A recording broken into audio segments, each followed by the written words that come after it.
happened in the war. But nothing to do with the idea of what do you do afterward. And you're in some pretty intense stuff here. Do you realize that we're talking about nation building in Afghanistan? We haven't even begun to get into that task of re-education yet. Do you realize that? We let them start school. Well, none of us are looking at the contents, I don't think. Okay, all right. How do you teach what democracy is to people who don't know what democracy is?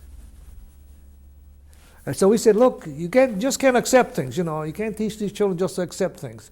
They must learn to question, to ask questions. And teachers must be prepared to deal with each of these questions seriously and honestly, And so, 2 weeks later, along comes the delegation.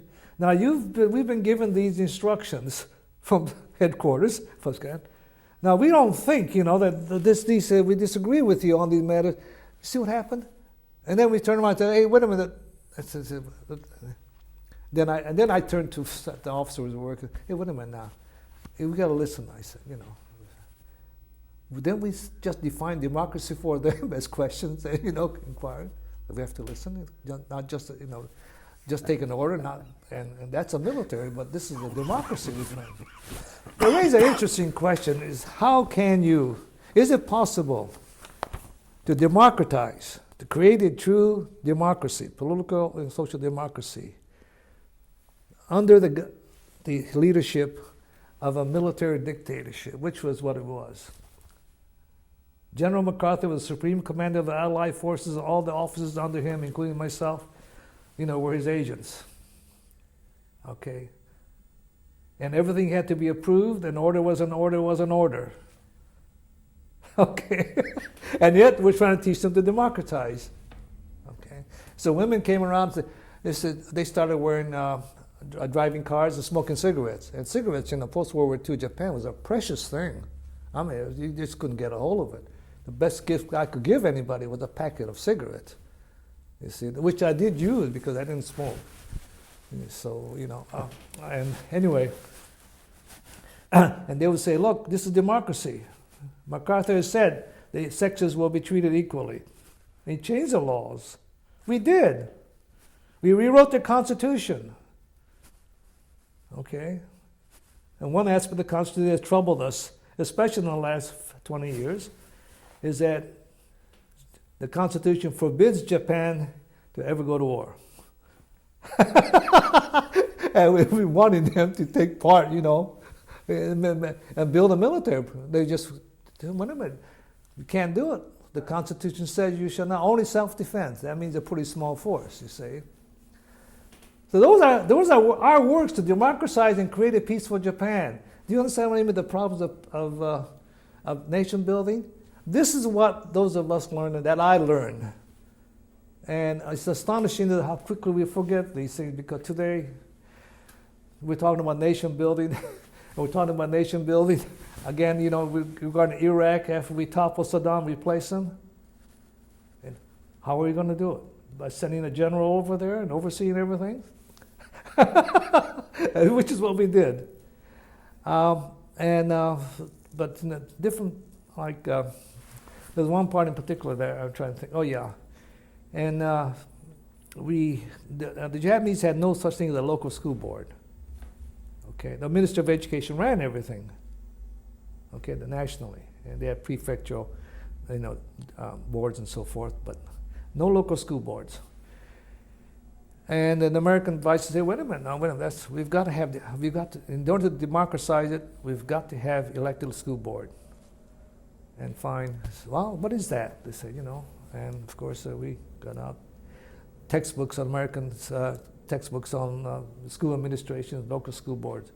They said, you mean you have lay people telling the teachers what to do? I mean, this didn't happen in Japan. They respected teachers so much that the idea that you have lay people who are elected, okay, telling teachers how they should run their business. And I remember this one conference where, many of the key conferences I had to be present because we had other Japanese nationals who were interpreters who spoke English. But for certain key ones where it was major policy, I had to be present, or one of my colleagues who was American had to be present. And this was one in which this general, who was not too patient, and he didn't have a background in education, but he was a general nonetheless. He called me in, and the Minister of Education was here, and the question came down. He says, hey, how come the local school board legislation, which is diet, which is the Congress was considering, is not moving along? I understand it's good the opposition to. So came the question from MacArthur's office. Anyway, so the general called the Minister of Education in, I was called in to interpret. And I guess this will be all right for children to hear this, but these are times when, when taking a tough guy approach is not the right approach.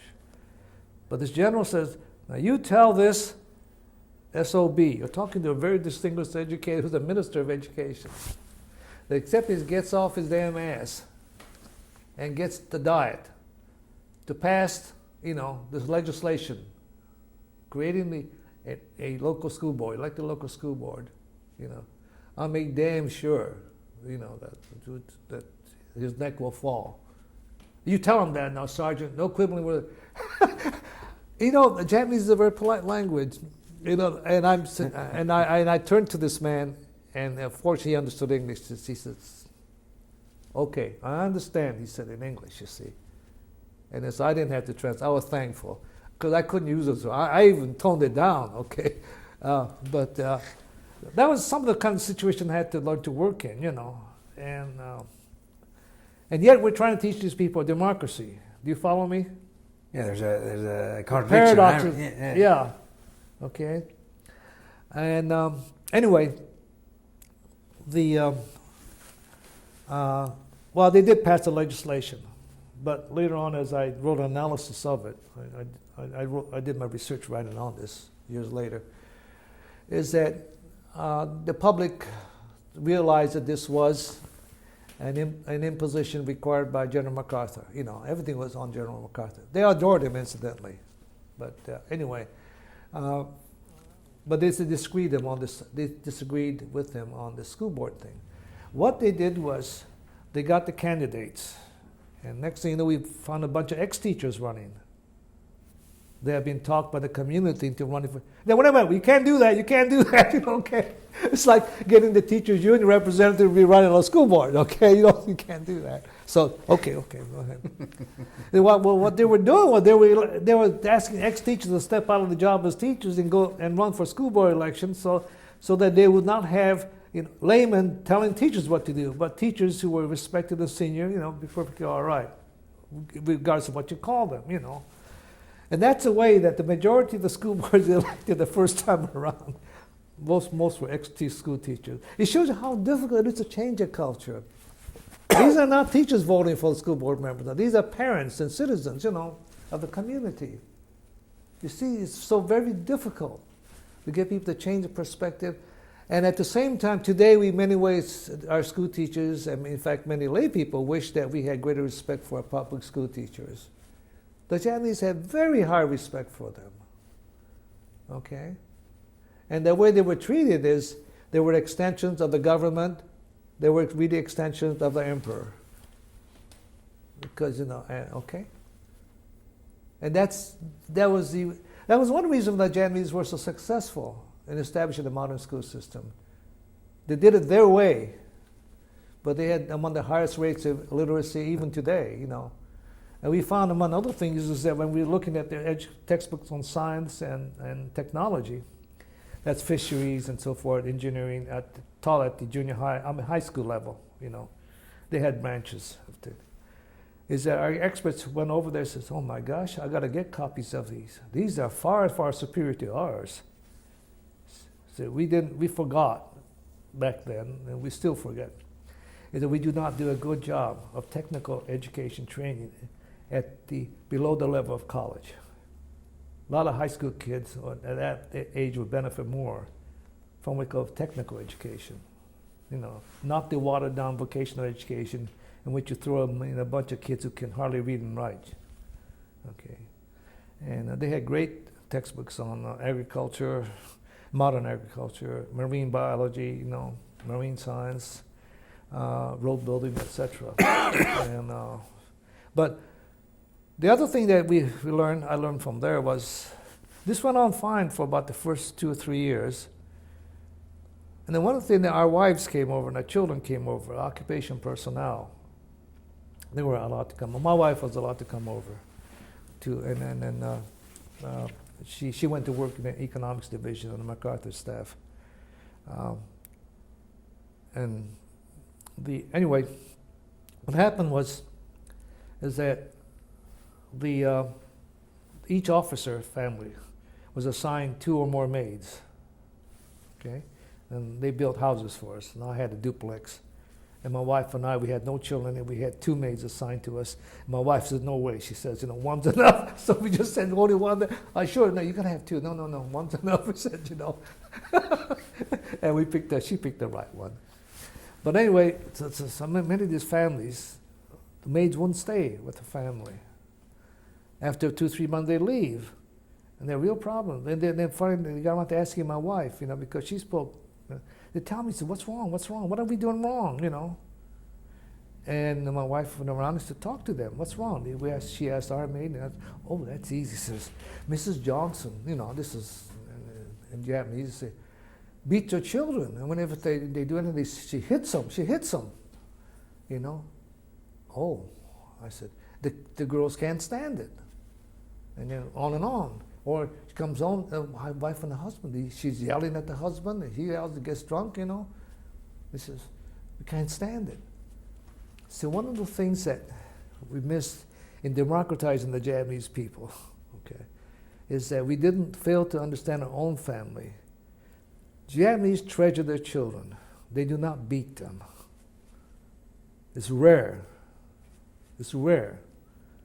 A teacher might take, swat a kid if he gets out of line. That's all right, okay? A boy child, But the parents, especially mothers, spanking their kids, all right?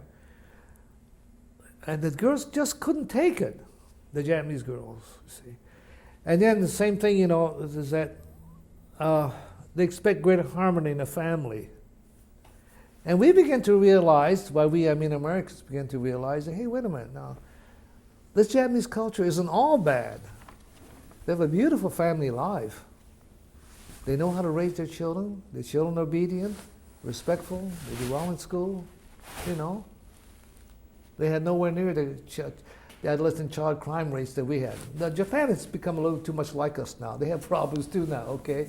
Because they're living off of American TV, and American media now have heavily impacted upon them. But at that time, we realized is that these people had things that were truly something that we should admire.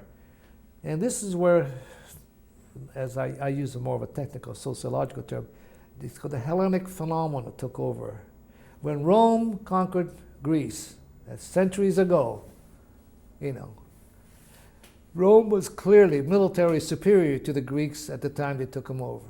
But even the Romans realized that culturally the Greeks were superior in terms of their philosophy, their art and literature, etc., drama. And therefore, what came about, they brought in the Greeks as slaves, and they used them to teach their children, to teach them about art.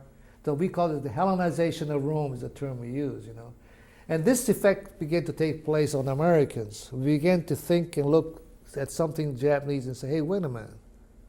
Maybe we should be doing it this way too, you see. All right?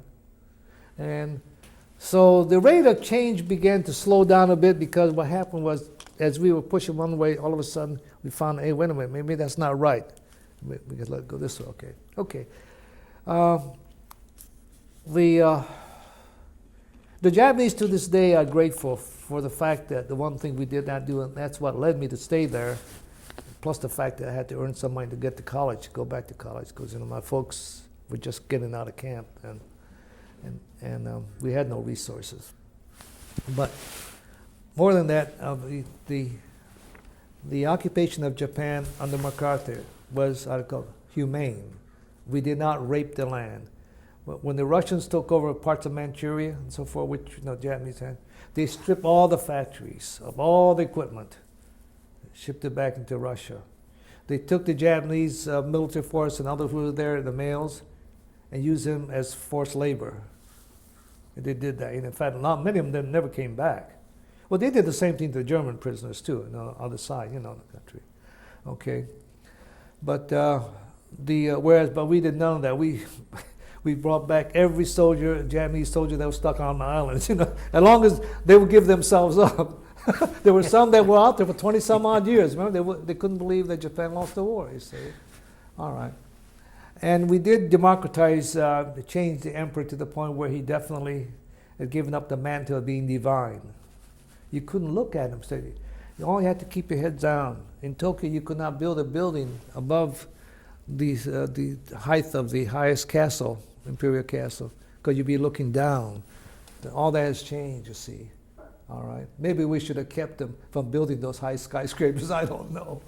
But anyway, and clearly Japan is one of the true success stories of, you might say, nation building. But it's interesting how it came about, and also the errors we made, and how. And yet overall, I think it had to do with the fact that we tried to do, honestly, a good job. Okay? We did not burden them with reparations that they couldn't handle. And later on, I think some of us came to kind of regret it, not us, but many businessmen, is that when at one time looked as Japan was going to take over, be the financial head capital of the world, you see. But fortunately, they made their mistakes too, and we didn't make it for that. But there's no question that they recovered very well, you see. So to me, it was very satisfying. Now, I was asked to stay on because they thought, that for two reasons, they needed me over there to handle that, all these so-called the textbook republishing, rewriting textbooks and so forth. For me, it was very instructive, And at the same time, they felt that I could gather material for my doctoral dissertation. I only had a year of college, though, don't forget, okay. But they said, "Hey Jim, this is a real experience for you." So I kept throwing stuff in. He put this in the, in your foot locker. Put this to foot locker. I must have had several foot lockers full of original documents and manuscripts of one kind. They authorized. Let me see. You can use it. They said. So, they got me. They said, "Hey, look, I can't stay much longer." He says, "I don't know what college I'm going back to. Which college would take me, And they said, "Oh, don't worry, we'll get you in." And there was a professor from Harvard, a professor from Chicago, and a professor from Stanford. They said, "You're going to go to one of these three." I said, "You got to be kidding." I said, "I don't have that kind of money." "Oh, we'll take care of it for you. Don't worry, you got the GI Bills." Well, they got me into these three universities. I did not choose to go back to California or to Stanford. There was something about I learned from the blacks in the South, years later, the term they use. I didn't want to feel like a nigger again. You know what I mean by that? In California, I felt like I was a second-class citizen. I never felt that way in New York, in Michigan, in Ohio, anywhere, Colorado. Okay? I never felt that way. And to this day, I don't feel that way. So I learned a great deal in my travels, in the U.S. So I've been on the faculty of University of Michigan, New York University, Rochester University of Colorado, etc. And very often I was the first one they appointed, Japanese American. There are others now everywhere. But I'm glad that. So in my case, while my becoming a soldier and going overseas and so forth, it's at times very stressful, but when you're young, you can take a lot. I didn't have to worry about feeding mouths and so forth, the kids and so on.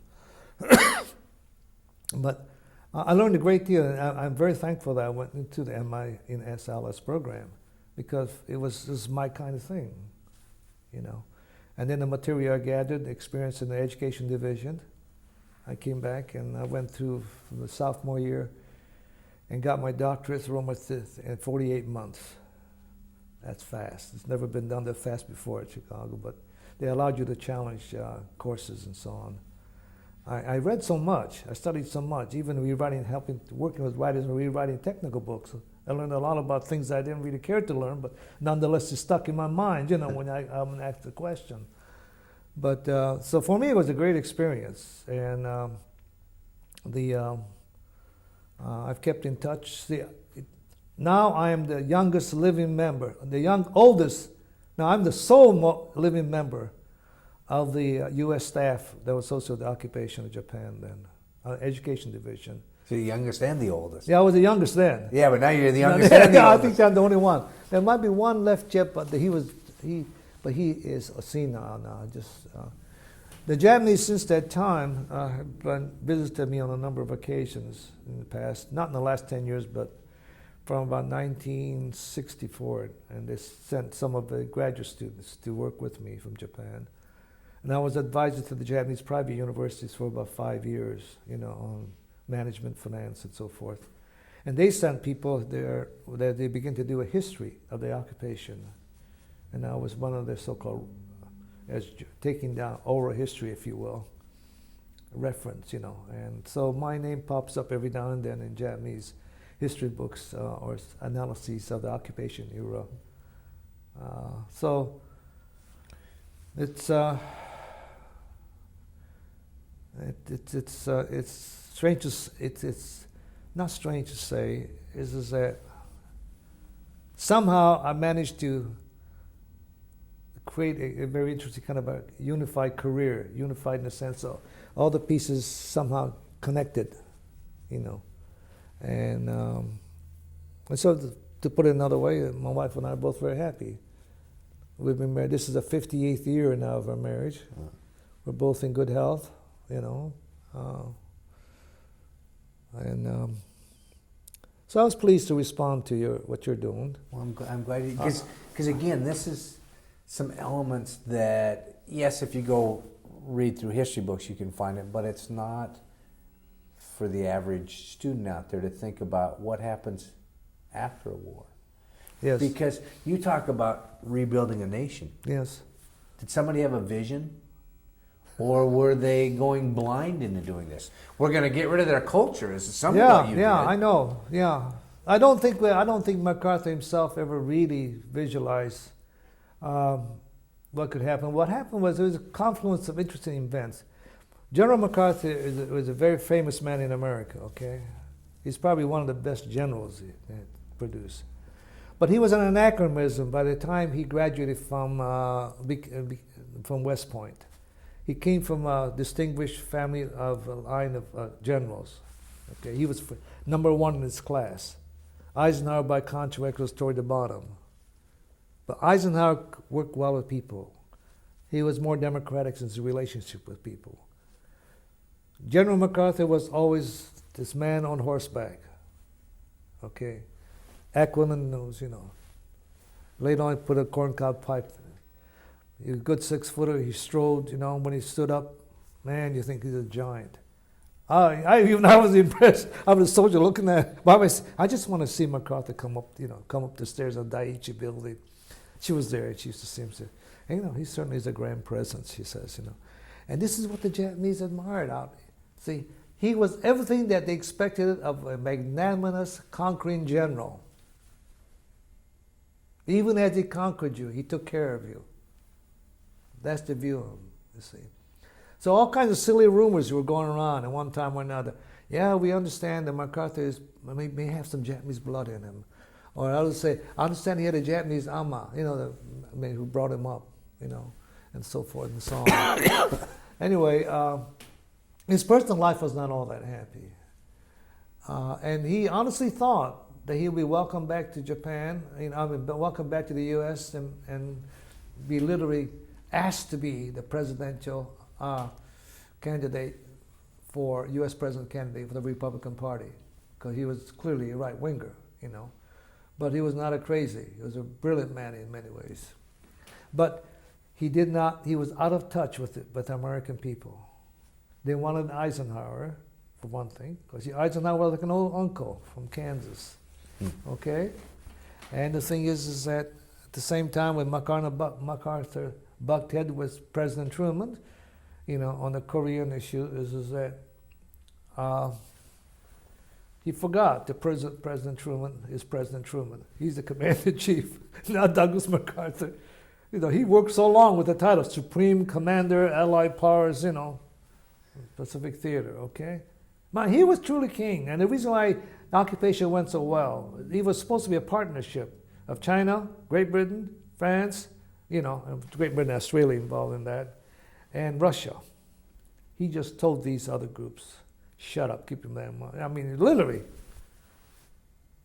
he ran it. Because he knew that if they let the Russians run it, they'll strip the country of everything of value. And also the communism, that thing was coming up. See, after about the 30 years of the occupation. And so in many ways, the push that we were originally making to democratizing and using one of the models being the socialistic, we dropped that off, okay? It became the capitalists. But, so I would say they helped me a great deal, the experience I had in Japan. And for me, it was like one long, fascinating study program. From the time I stepped into even the concentration camp experience, because see, I immediately helped set up the newspaper. So I ran around, badgering the administration, and you study people. Yes. I mean, you were fascinated by how they handle these situations. Yeah. Now, had you been to Tokyo prior to the war? No, I've never been in Japan. So the first time your first vision of Tokyo was post-war. Oh yeah. My first vision of anything outside of California was post-war. I mean, well, not post-war, but I told you I grew up in Stockton, California, okay, on islands, okay. Until I was 13 years old, I didn't have electricity, okay. And then we had no until I was 12 or 11, we had no running water on our farm, okay. And until public schooling for me was a comfortable place. We had heat, okay, we had running water. And, but I went to a very good, large city high school. Well, I had to drive or walk in 5 miles every day, but it wasn't bad in California, And then I made 2 visits to San Francisco. One during the World's Fair, and then one other, I can't remember which, the high school excursion there. And that was it, okay? And then here I was working, on a packing cruise, packing celery, December 7th. I was ready to go to Berkeley. I'd saved enough money now, so I felt I could go spend the first year without having to work, going to Berkeley. And all of a sudden, these come across the radio. Pearl Harbor. I mean, it was unbelievable. I didn't know what to think. I didn't know what to do. So my God, what the hell's going on? Just totally out of the blue, Because I was counting on World War II with Germany easing down. And I fully expected I may be called, Okay? Don't forget now, when December 7th came along, okay, 1941, is that we were not yet in World War II. December 7th is what drew us in. And of course, there's a lot of story about Donovan, who was founder of OSS, and who was a good friend and confidant of Winston Churchill. And Winston Churchill wanted Donovan to help persuade Roosevelt to get into the war. But I thought sooner or later we'd have to get in there, because I didn't, at that time we were, as the young people in high school, I had excellent teacher, high school level of European history and European politics. You see, this is high school level. This is very good, very well done. She was accused of being somewhat pro-Nazi, okay, but that's because she was German background. I couldn't blame her, at that time yet. Nobody's an enemy until the country defines it as an enemy. Isn't that right? So, but anyway, I honestly thought that, that we will be going to war, but I never thought it would be going the other way. See, but it's amazing how how if you, well, a lot of it's luck to where I got assigned. Luck that I never got sick, you know. Yeah. And What was Tokyo like when you got there? what was Tokyo like? Oh yeah, Tokyo like. Well, we got off the ship on Yokohama, coming from the Philippines, troop ship. They boarded us on train, and we headed straight for what is Tokyo Station today. Okay. And between Yokohama and Tokyo, there wasn't a single building that was really intact, except a small hut. It was just flat out. So all the area was industrial. Okay. And then we hit Tokyo, and there were a few more buildings standing, but much of the area approaching it was, virtually flat. But around the center of Tokyo, what we call where the Tokyo Station is, in what today the main financial district, there were some buildings that were pretty, okay yet. They've been fixed up. And we got off at Tokyo Station, and here we are. We had to walk 3 blocks to the Yaesu Hotel. Well, no, it was a Yaesu office building, and they converted that into troop headquarters for the ADIS group, Allied Transit Interpreter Section. It was a big, big building. And here was part of, I don't know how many hundreds there were on this ship and how many ships were loaded on it. I just forgot about that. All I knew is I tried not to get seasick coming from the Philippines, it's because winter was approaching. And it was about October. Anyways, I got off of there. We had the damn backpack, and I had my dictionaries and my code books and all that junk in my rifle, which I never used and never had to. They didn't even give me bullets, for God's sake. So, So as I was going along, my rifle kept dropping on. And I saw this guy, Japanese guy. He looked like an ex-soldier. I said, "Chotomatte kure." I stopped him. I says, "Here, hold my rifle for me." He looked at me like I was crazy. Well, there was no bullets in the thing. Anyway, I'm sure that was his first experience with. But the thing about Tokyo, I should tell you, when he got there, it was cold. The government had not yet gotten around to cleaning things up there. It was just beginning to. Most of the buildings that can be quickly occupied were taken over by the U.S. forces. Okay, McCarthy staff, among others. We were still trying to figure out how we can work with the Japanese. Let me put it that way. Okay. To give an example, one of my friends who was in my class. This was after I was already assigned to the education division. Well, 2 interesting episodes I can tell you about. One is where the USO would give out candy, Christmas candy to the GIs, okay? And it was across the street from us. I would say, "Hey, my friend, come on, Jim, come on." Got 4 or 5 of us together. "Come on." I said, "What do you want?" Wait, just follow me, he says. We followed him. Got in line. "What the hell are you doing standing in line for Christmas candy, for God's sake?" He said, Anyway, never mind. They said, "We got it."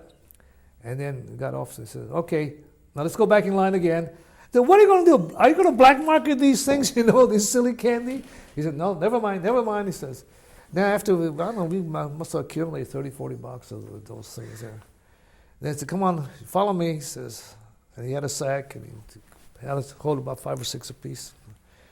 Then we got off at a train station, not too far from central Tokyo. And that place got off there, and part of it was still, just had been bombed, just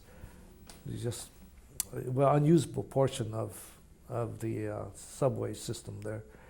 And this place just stank, of human urine and all that rot. Then we stood around, and pretty soon a couple of little kids showed up on the cracks, And then some more. Next thing, I don't know how many kids. I think, by my own sense, there must have been 200-300 of them. I don't know how we could all got. They were all over the place. They were sick. They were dirty. So they were the homeless kids. And some of the little older ones carrying a little baby, like brother, sister on the back. And then I thought, geez, these kids need doctors. They said, "Well, never mind, give them the candies.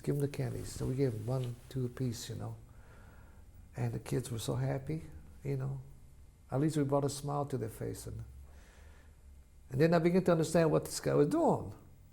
you know. And we got back on the train to go back home. And I said to him, hey, I said, what good did we do? He said, well, at least they would die. I said, half these kids are going to be dead in the next 2 days, you know. They need food, they need medical treatment. He said, yeah, but at least when they die, they'll die with a sweet taste in their mouth. I said, oh boy. Well, he later became a Christian, a minister, all right? I'm a Buddhist, but nonetheless I understood exactly what he was saying.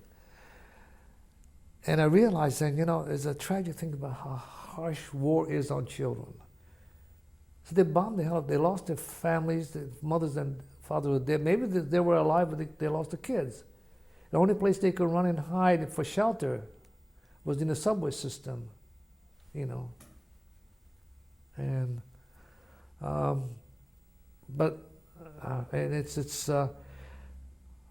know I was prepared to see soldiers dying. And when I was in the Philippines, even the short while I was helping to process soldiers coming out from the hills, you know, I was struck by the fact that they had a crew of Japanese. Well, they were already prisoners of war, but there were about 6 of them, and they were digging holes. You know, I could tell right away they were going to put bodies in there. And my friend and I were just standing there looking at them, and one of them looked at us as if, hey, you got tobacco? I said, oh, sure, I gave him some cigarettes, you know, and I don't smoke myself. They was puffing away. Then they said, I says, they should be here pretty soon. I said, oh, pretty soon, they said, you know. And then what they meant was they brought in one body after another. You know, they just dropped them in a hole. There's a little blanket tarp like around them. And then I thought, gee, how casual one can take death. You know, and then when I saw the kids like that, and that was hard. That was very hard. I mean, but I thought about it, and realized not a damn thing can do. Except, gee, I hope we never have to see another war like this again, you know. And, well, that was one. The other one is in February 1946, it's 6 months after Hiroshima, I got leave of 1 week to go look for my mother in Hiroshima. I just had an old address. My officer friend says, Jimmy, don't go. You're not going to find anything there, you know. They've been around a little bit, and I think some of them had flown over the area. But I went there. I got on the train. I got off the train there in Hiroshima. And that was run by the British. See, south of Kyoto was run by the British and Australians.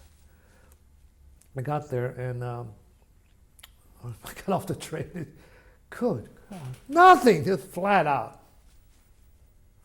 except for the shell of a building that later became something like a memorial.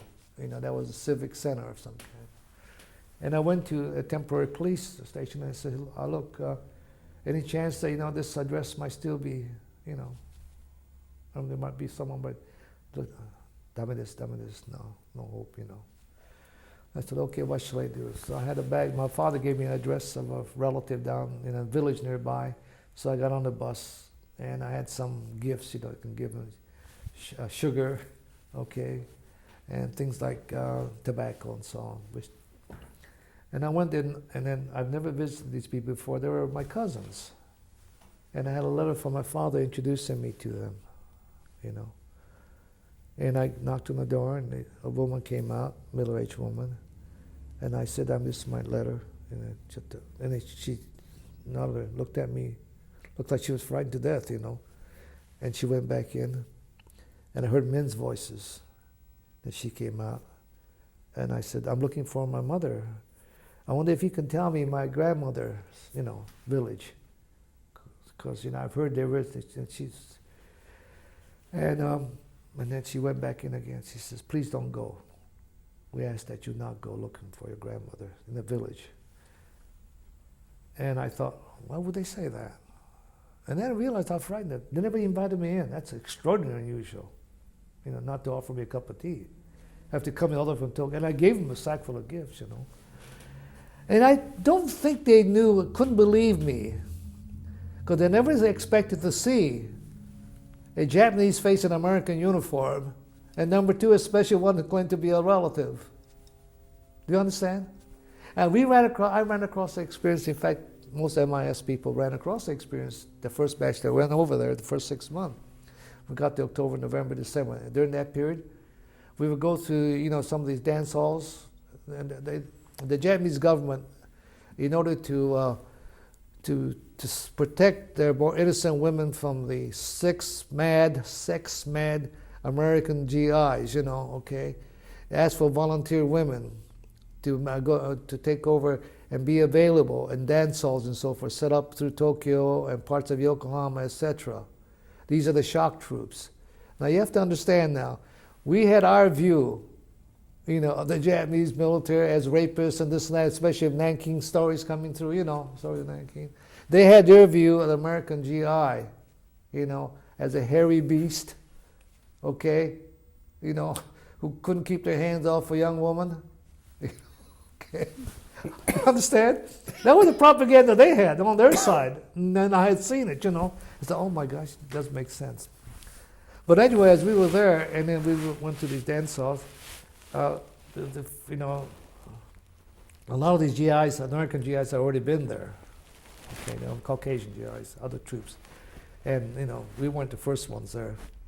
As we got in there, in the dance halls, and we buy the tickets, and we start dancing. And then we speak to them in Japanese. Now, first of all, they come up to us.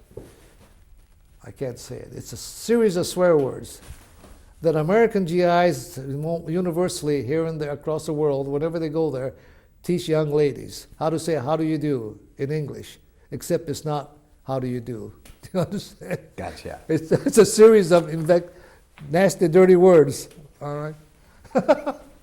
Anyway, and we do this American sense of humor, joke, But all of a sudden, I said, "What in the world?" I said.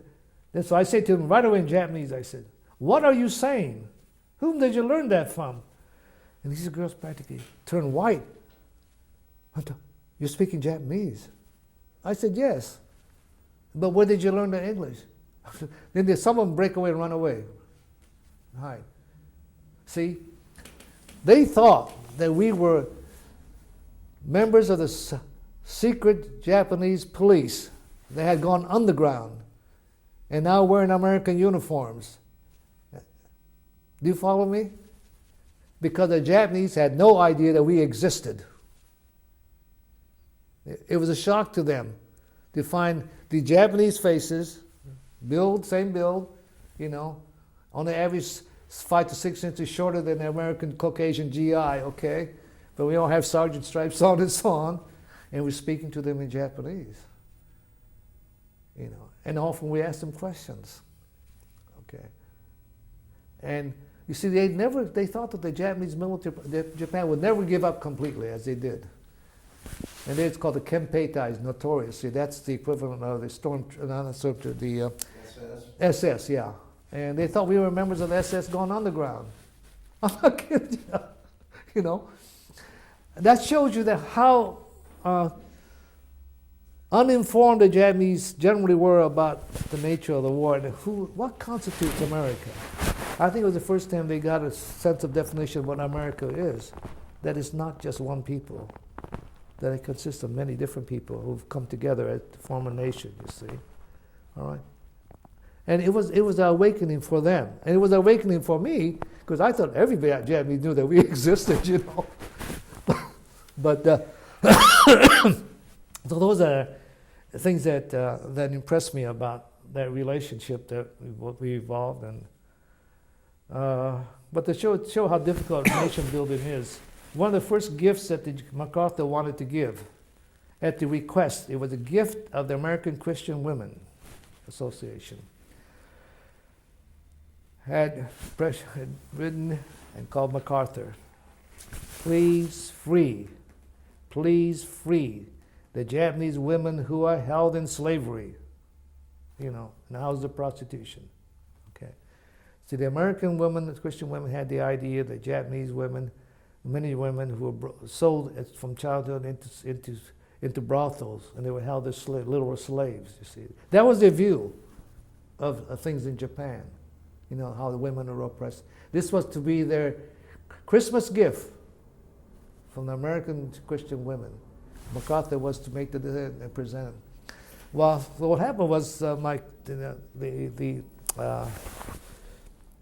sure I wasn't the only one, but anyway, my lieutenant commander, Wunderlich, came to me and said, he says, Jimmy, he says, well, you got time this weekend? I said, you doing anything? I said, no, not particularly. I said, I still got a lot of work to do here. It's okay, never mind this for a while. He said, he was a huge sum of money, 5,000 yen. In that day, it was still a lot, sizable sum. Equivalent of about, I guess today, 15 to 1. So about $300-400, okay? And then he said, here's the keys to the Jeep. Get one of your buddies. He says, I want you to cover every whorehouse you can between Tokyo and Yokohama. Wear civilian clothes, he says, that's what Japanese. But keep it, and he wrote a little message for me, in case you have any troubles with the military police. And I want you to ask 2 questions. What do you think of MacArthur's edict to free you? Edict to free you, And 2, many reasons that you might have, any views you have on this action. Anyway, so I said, that's all? I said, that's all. So, okay.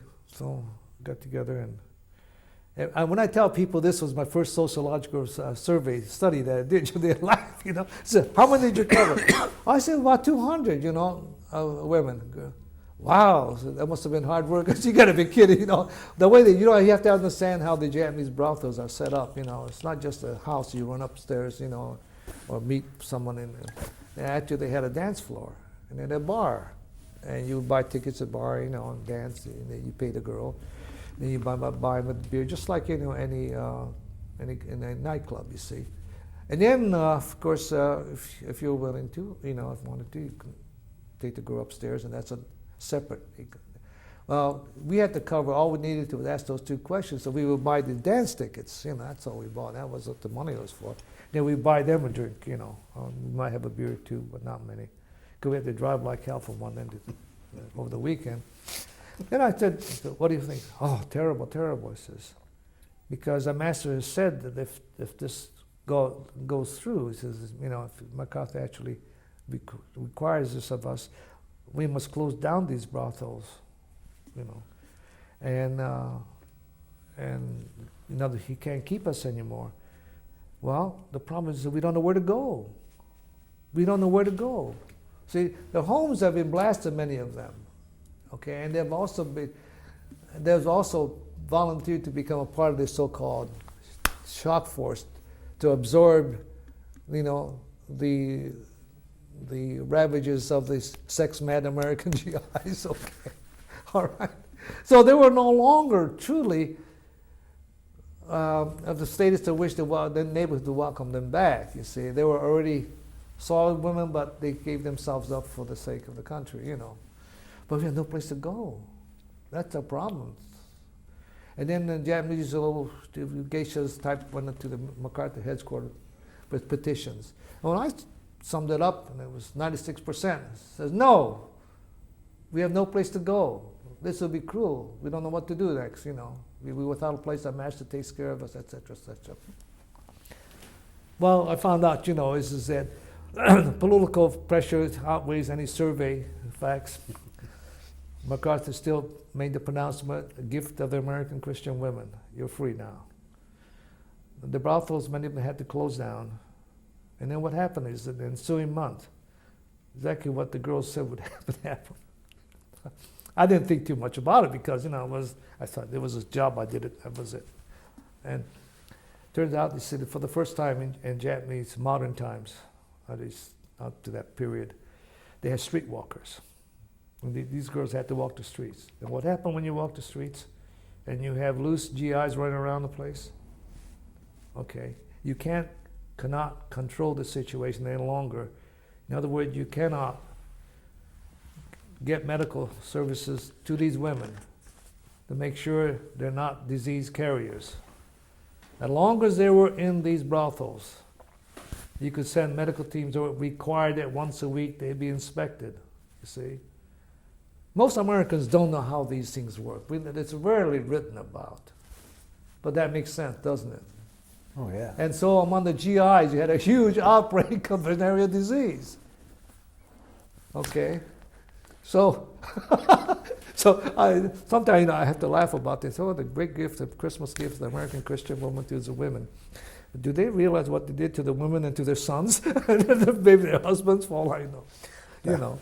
That was the Christmas gift from the Christian women to the soldiers was VD. Yeah, VD. You know. I mean, that's the way it turned out. We talked about it, you know, we had almost had to laugh at, you know, it well intended. There's no question. It's well intended to be free, to free someone from this kind of condition. If you do it gradually, slowly, over a period of several years, finding occupations for retraining them, finding places for them to live in a clean, honest life, it's one thing. But bingo, the war was armistice signed August 18th or something, or something August 8th, whatever it was. And then as of end of December, Christmas, you know, and I think between Christmas and New Year's, it was made the announcement ways for the Japanese, the New Year gift is as meaningful as a Christmas gift, you know, as for us, you see. But anyway, in that shorter period of time, there was no preparation really. But the Christian Women Association made this request, this demand of MacArthur, you can say, because of what they thought was the situation in Japan, you see. And with no idea whatsoever of what they were doing to the girls. They thought they'd be happy to be freed. But not when you have to walk out in the cold. No place to live, no job, no way to gain any education for any new occupation. In fact, the whole country was a mess yet. The government was not yet functioning. That's why these kids were still in there, you know, coming out of the broken subway system, you know, disease, dying. Now, had the Christian women sent clothing and medical service and say, hey, we know they're going to be kids, the kids are going to be, please help them. That would have made great sense. You couldn't have saved very many, you know, but still you could have saved a number of them. But so this is the kind of thing they say, a nation building after a war. And I hear rumblings about getting medical teams ready and getting so-and-so ready, you know, to help the Iraqis. It's a huge job. Did you face a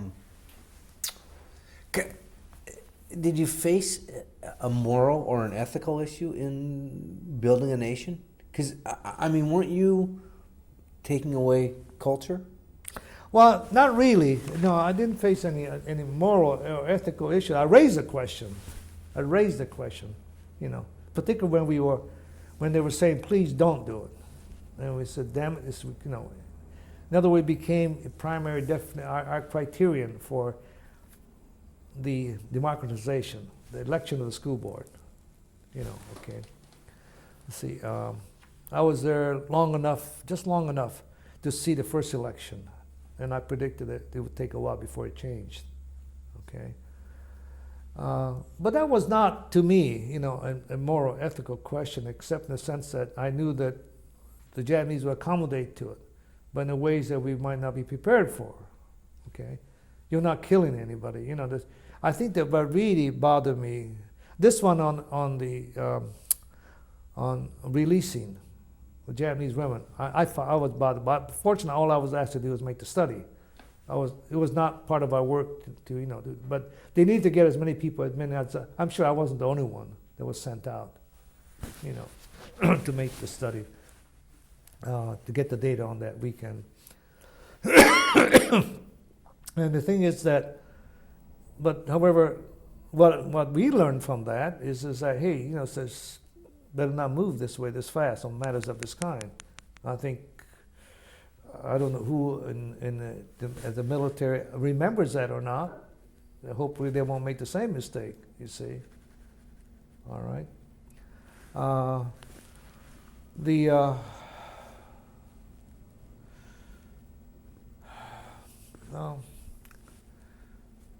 No, see, it was the reason why I stayed there, and the reason why I had so many friends, I made so many friends among the Japanese there, was because I was able to get both sides of it. You see, well, many times when one of our staff officers, and women in particular, they were well-educated women, they were professionals, good, solid professionals. They came in as part of the so-called occupation personnel, and they were professional assigned, like for example, science education, so forth, or elementary education. Okay, that we didn't have a military person who had the background necessary for that job. They were recruited in the U.S. and they would come over, and to them it was a little bit like missionary work to help rebuild Japan. You see, so they were very good people, mature, well trained, but they weren't prepared to work with the Japanese male bureaucrat, who was a creature unto himself, like the French bureaucrats. It was for them lovely, a livelihood. It was a tradition. They were servants of the state, of the emperor, and they didn't have a hell of a lot of use for women or professionals, if you understand, at that time. And they would come in there, for example, I had to teach them after. I would get stories like the chief would call me in and say, "Look, we go see Dr. So-and-so." And I said, "Oh, yeah, okay, what's the problem?" "Oh, you talk to her." "Yeah, I understand you have a problem." I said, "Yeah." So Jimmy said, "What am I doing wrong? What's going on here?" He says, "These men do this, they do that, and so forth." "Oh," I said, "Yeah, I understand what you're saying." Then I explained to them the Japanese custom, like for example, if the woman isn't smoking, and she's, they would, light a cigarette. In those days, the no smoking rule had not yet been adopted. They would smoke away, their lousy cigarettes, and they reach right across her, and grab an ashtray and pop her right down, and and she would say, "Please don't smoke," and they would very angrily snuff it out. You see, wonder what's wrong with her. Or also, when they're ready to sit down, generally in those days, equality had not yet reached even our own. Is that we wait until the lady sits down, and then they will sit down. Okay, all right. In many cases, like in my case, I was taught to help a lady sit down. I'll get up and go. Well, these Japanese men had none of those. They didn't understand anything about that. You see, or else they would. When they blew their noses, politely you would go and blow your nose. They go, right in front of them. It was, and the American women felt insulted, and so I would go and tell.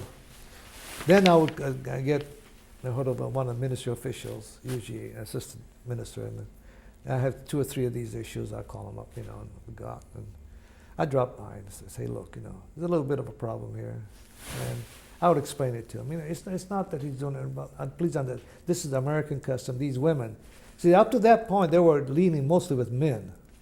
Okay, there weren't that many high-ranking women out. There was just one who became. But she was easy to deal with because she was accustomed to be working with men, American men, and being trampled and insulted by them. You see, okay. But the Army is predominantly male, and so is the Navy in those days, and therefore is that the men were not bothered by any of this, but the women, just for them it was like my God, how could they walk into such brutish, boorish people? They're supposed to be educators, and ministry personnel, and it upset them. It upset them. And they felt that they were being treated that way because the Japanese didn't respect women, you see. And they were told, now be careful, now that's one thing, they don't treat women as... So they were all ready to be insulted, let's put it that way. So they were, in effect, that was one of the problems. And therefore they felt that their own professional credentials were being ignored, etc. And they were being insulted. That wasn't the case. They were just behaving as they always do, okay? And nothing personal. And so that was part of my function, to bridge the 2 cultures, explain one to the other, you see. Now, were you accepted because you are an American? Yeah. Some Americans would view you as Japanese, even though you're American. Yes. The Japanese hear you speaking English. Well, I think one reason, and I'm not sure because I didn't asked directly, but it was kind of hinted. The Japanese checked me out. Okay? It didn't take them long. What prefecture did I come from? What town did I come from? Village? You know. And I'll give you an example. Shiroma, who's in there, he's Okinawan. Okay, he had the same rank that I did. He had already finished the University of Hawaii. He was better educated than I. His Japanese was every bit as good as mine. Okay, but many of the ministry officials would come to me, and rarely go to him. Until I got to the point where I had so damn much work, I said, "What the hell's going on?" You know. Okay. And it's funny. I asked Takahashi, who was my senior Japanese assistant, especially he's a sociologist, and a much older man. And he kind of smiled. "Oh," he says, very quietly, he said to me, "Well, let me tell you." And we went up for a little coffee and cake upstairs. And he said, "You're from an old Japanese family." "I am?" I said, "Yes."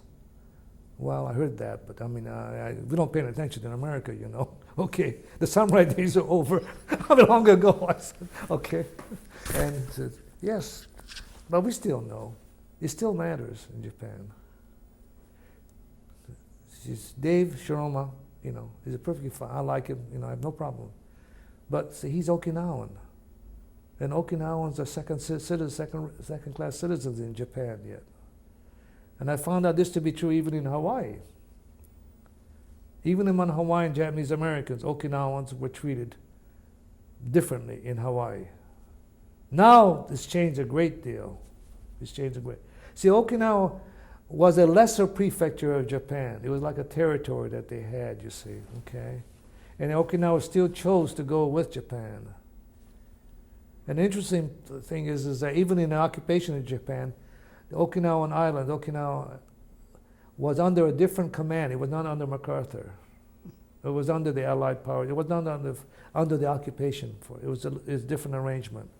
I think there's some large army unit, you know, that ran it. I ran across some Niseis who were assigned to that, and they said, you know, first they thought they got the short end of the stick, you know, instead of Japan mainland, they got shipped to Okinawa.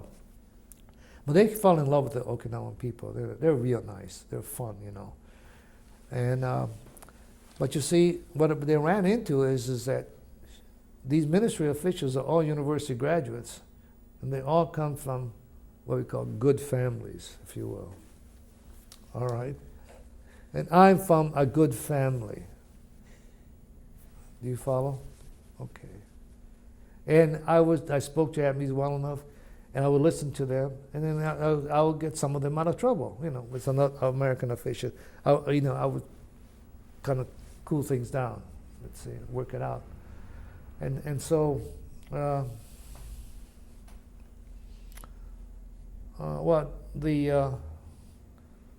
Ministry of Education did a very interesting thing. See, I was really very junior, okay, even though I had a supervisor, and very young.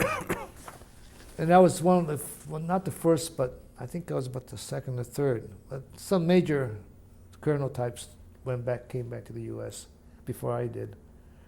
But when I started to come back to the U.S., the Assistant Minister of Education, Assistant Minister, that's number 2 command, okay? He held a special party for me at his manse. He's a very wealthy old family. Had a place outside of Tokyo. It was a huge, elaborate, expensive party to thank me for my services. He had other officials were there, as well as my immediate colleagues, my wife and so forth,